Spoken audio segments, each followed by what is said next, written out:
नमस्कार, SBT news में आपका स्वागत है। पेश है 4 सितंबर सोमवार सुबह 6:15 बजे राजस्थान की बड़ी खबरें। भारतीय जनता पार्टी की ओर से पूरे राजस्थान में निकाली जा रही परिवर्तन यात्रा का तीसरा चरण रामदेवरा से रक्षा मंत्री राजनाथ सिंह रवाना करेंगे। इस सभा स्थल के लिए अधिक से अधिक भीड़ जुटाने के लिए भाजपा ने चुनाव लड़ने के इच्छुक दावेदारों को टारगेट बांट दिए हैं। जिस भी दावेदार को चुनाव लड़ना है वे अपने क्षेत्र से बस गाड़ियों की व्यवस्था करेंगे और साथ में भीड़ भी जुटाएंगे। भारतीय जनता पार्टी के राष्ट्रीय मंत्री और राजस्थान से प्रभारी अमृता राहटकर और जोधपुर संभाग प्रभारी जगबीर छाबा ने इसके लिए अलग अलग जिलों में जाकर चुनाव लड़ने की इच्छा रखने वाले की बैठक ली है। साथ ही दावेदारों को भीड़ जुटाने और बसों और गाड़ियों की व्यवस्था करने के टारगेट भी दिए हैं। फलौदी के नए जिले बनने के बाद मुख्यमंत्री लगातार उनका दौरा कर रहे हैं। जिला बनने के बाद पहली बार सीएम गहलोत रविवार को फलौदी पहुंचे, जहां कांग्रेस के विधायक और नेताओं ने गर्मजोशी से उनका स्वागत किया। दोपहर करीब 1:14 पर सीएम गहलोत फलौदी में हवाई पट्टी पर पहुंचे, जहां स्थानीय प्रशासन ने उनका स्वागत किया। इसके बाद मुख्यमंत्री करीब 1:30 बजे मेजर शैतान सिंह स्टेडियम पहुंचे, जहां उन्होंने सभा को संबोधित करते हुए कहा कि फलौदी मेरी कलम से जिला बना, उसकी मुझे बहुत खुशी है। आज मैं जो हूं उसमें फलौदी की अहम भूमिका है। मैंने जिला बनाने का वादा किया था, जिसे पूरा किया है। फलौदी को जिला बनाने की मांग लंबे समय से चली आ रही थी। बाड़मेर में केंद्रीय कृषि राज्य मंत्री कैलाश चौधरी ने मीडिया से बातचीत में वन नेशन वन इलेक्शन को समय और धन की बचत बताया है। उन्होंने कहा कि 18 सितंबर से शुरू हो रहे संसद सत्र में सुखद समाचार को सुनने को मिलेंगे। एक साथ वोटिंग होने से देश का समय और धन भी बचेगा। इससे करीब 1 लाख करोड़ रुपए की बचत होगी। वहीं उन्होंने विपक्ष के गठबंधन को घमंडिया गठबंधन बताया। वे जोधपुर मंडल के डीआरएम पंकज कुमार सिंह के साथ रविवार को बाड़मेर और बालोतरा निर्माणाधीन रेलवे स्टेशन का निरीक्षण करने पहुंचे थे। कांग्रेस की पूर्व अध्यक्ष सोनिया गांधी को बुखार के कारण सर गंगाराम अस्पताल में भर्ती कराया गया है। सूत्रों के अनुसार उन्हें हल्के बुखार की शिकायत हुई और उन्हें डॉक्टरों की सलाह पर अस्पताल में भर्ती किया गया है। उनका स्वास्थ्य स्थिर बताया गया है और उनको देख रहे डॉक्टर बराबर उनके स्वास्थ्य पर नजर रखे हुए हैं। कांग्रेस संसदीय दल के नेता 2 दिन पहले मुंबई में विपक्षी दलों के गठबंधन इंडिया की बैठक में शामिल होने के बाद यहाँ पहुंचे तो उन्हें हल्का बुखार हुआ। इसके बाद उन्हें अस्पताल में भर्ती कराया गया। बागेश्वर धाम के पंडित धीरेन्द्र शास्त्री रविवार दोपहर 12 बजे कोटा पहुंचे। एयरपोर्ट पर उनकी एक झलक पाने के लिए भक्तों का सैलाब उमड़ पड़ा। विभिन्न संगठनों के प्रतिनिधियों ने शास्त्री की अगवानी की। बड़ी संख्या में लोग एयरपोर्ट परिसर में मौजूद थे तो बाहर हवाई अड्डे के सामने झालावाड़ रोड पर भारी भीड़ मौजूद थी। कोटा से रवाना होकर धीरेन्द्र शास्त्री जैसे ही अंता शहर में पहुंचे, अंता में शास्त्री की झलक पाने के लिए सुबह से ही लोगों की भीड़ जमा हो गई थी। राजस्थान में एक बार फिर से मौसम का मिजाज बदल गया।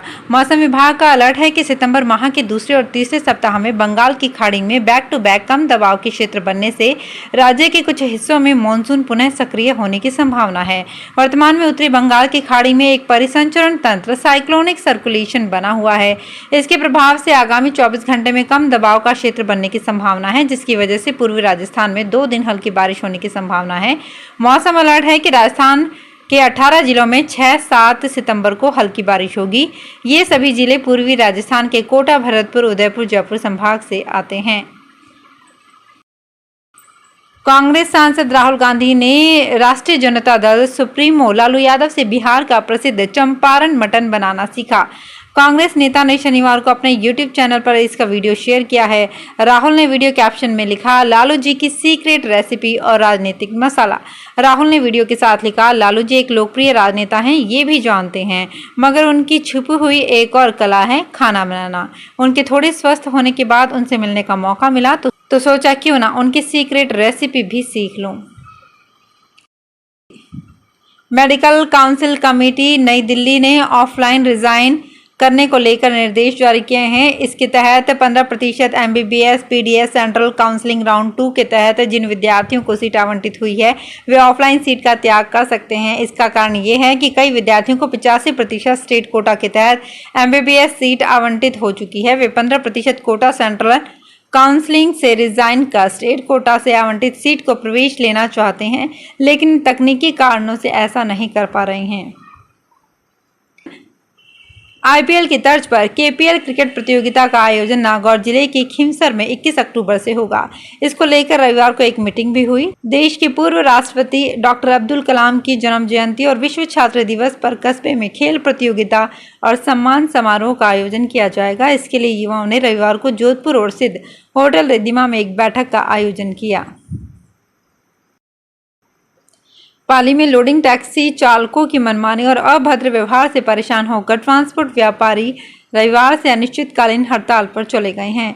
उनका आरोप है कि शहर से कपड़े की गांठें, केमिकल आदि लेकर ट्रांसपोर्ट नगर आने वाले लोडिंग टैक्सी चालक मनमानी करते हैं। जहां कहते हैं कि वहां गांठें खाली नहीं करते, टोकने पर अभद्र व्यवहार करते हैं और हाथापाई पर उतर आते हैं। व्यापारियों द्वारा उन्हें पूरा किराया देने के बावजूद भी वे माल ट्रांसपोर्ट नगर के गोदाम में खाली करने के लेकर आनाकानी करते हैं। उनके ऐसे व्यवहार से परेशान होकर सभी 140 ट्रांसपोर्ट व्यापारी अनिश्चितकालीन हड़ताल पर बैठ गए हैं। राजसमंद के नाथद्वारा में श्रीनाथ जी मंदिर के आसपास के क्षेत्र में दोपहिया वाहनों के प्रवेश को रोकने के लिए नो व्हीकल जोन बनाया जाएगा। इसे लेकर प्रशासनिक अधिकारियों और लोकल व्यापारियों की बैठक आयोजित की गई। बैठक में उपखंड अधिकारी मनमोहन शर्मा, श्रीनाथ जी मंदिर थाना के वृत्त निरीक्षक सुनील शर्मा, नगर पालिका अध्यक्ष मनीष राठी, उपाध्यक्ष श्यामलाल गुर्जर, भाजपा के प्रदीप काबरा सहित विभिन्न व्यापार मंडल के पदाधिकारी एवं टैक्सी टेम्पो यूनियन के अध्यक्ष के साथ चर्चा की गई। इस दौरान चौपाटी, मंदिर मार्ग, प्रीतम पोल सहित दोपहिया वाहनों के प्रवेश को रोकने को लेकर वैकल्पिक तौर पर प्रस्ताव बनाए गए। उप नेता प्रतिपक्ष सतीश पूनिया ने तमिलनाडु के मुख्यमंत्री एम.के. स्टालिन के बेटे उदयनिधि स्टालिन के बयान का पलटवार किया है। उन्होंने कहा कि सनातन धर्म की तुलना डेंगू मलेरिया से करना और इसे खत्म करने की बात करना निंदनीय और दुर्भाग्यपूर्ण है। इसे लेकर मेरा कहना है कि सृष्टि खत्म हो सकती है, सनातन कभी खत्म नहीं होगा। इस तरीके के तात्कालिक संगठन जुगाड़ू विचार खत्म हो सकते हैं, लेकिन सनातन का विचार, राष्ट्रवाद का विचार, हिंदुत्व का विचार कभी खत्म नहीं होगा।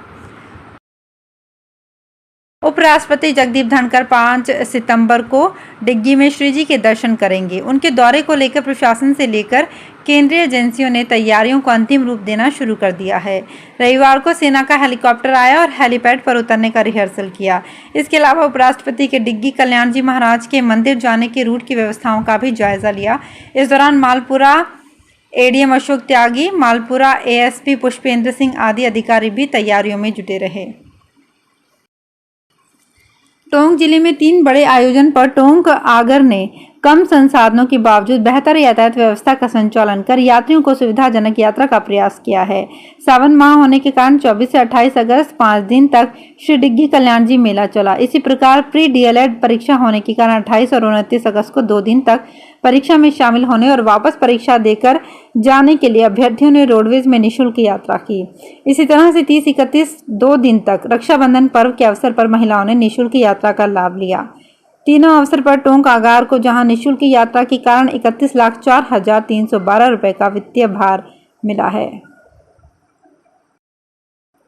चुनावी साल में राजधानी जयपुर में एक बार फिर ब्रह्म समाज जुटा है। ब्राह्मणों को सामाजिक, राजनीतिक एवं आर्थिक रूप से सुदृढ़ बनाने के लिए रामनिवास बाग में ब्राह्मण महासंगम का आयोजन हुआ, जिसमें प्रदेश भर के साथ साथ देश दुनिया से समाज के लोग पहुंचे। महासंगम में बड़ी संख्या में संत महंतों के बीच ब्राह्मण समाज के विभिन्न संगठनों के लोग और राजनेता एक जाजम पर दिखाई दिए।